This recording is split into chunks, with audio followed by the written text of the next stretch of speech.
ఈరోజు మేము భద్రాచలంలో ఉన్నటువంటి కల్పవృక్ష నారసింహ సాలగ్రామ ఆశ్రమంకి శ్రీ నరసింహ సేవావాహిని వారి ఆధ్వర్యంలో జరుగుతున్న విశేషమైన పూజలండి. అమావాస్య రోజున ఇక్కడ ముడుపు కడితే 40 రోజుల్లో కోరిన కోరికలు తీరుతాయని చాలామంది అయితే అమావాస్య పౌర్ణమి తిథులలో అయితే ఇక్కడ ముడుపులు కడతారండి. కల్పవృక్ష నారసింహ సాలగ్రామము చాలా పవర్ఫుల్ స్వామివారు. ఇక్కడ సంతానం లేనివారు, ఆరోగ్య సమస్యలు ఉన్నవారు, ఉద్యోగం లేని వాళ్ళు, ఆరోగ్యము, రుణ బాధలు, శత్రుబాధల కొరకైతే ఇక్కడ వచ్చి ముడుపు కడతారండి. మనకి ఏ సమస్య ఉందో ఆ సమస్యకు తగ్గ మంత్రజపం అయితే చెప్తారు.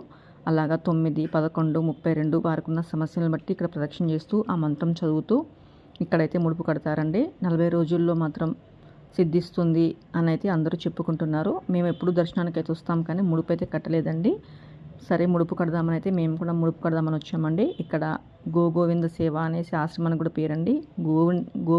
గోవిందుని ఒకసారి చుట్టూ ప్రదక్షిణ చేయొచ్చండి.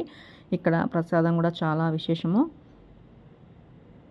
పక్కనే మనకి అహోబిల మఠం కూడా ఉంటుందండి. ఈ స్వామివారి పక్కనే అహోబిల మఠం కూడా ఉంటుంది. ఇక్కడ కూడా నరసింహస్వామి అండి. ఇవన్నీ కూడాను నరసింహ సేవావాహిని వారి ఆధ్వర్యంలో జరుగుతున్న పూజలు, హోమాలండి. ప్రతి అమావాస్య పౌర్ణమికి ఇక్కడ విశేషమైన హోమాలు జరుగుతాయి. ఎవరైనా రానివారు ఉంటే వచ్చి దర్శనం చేసుకోండి.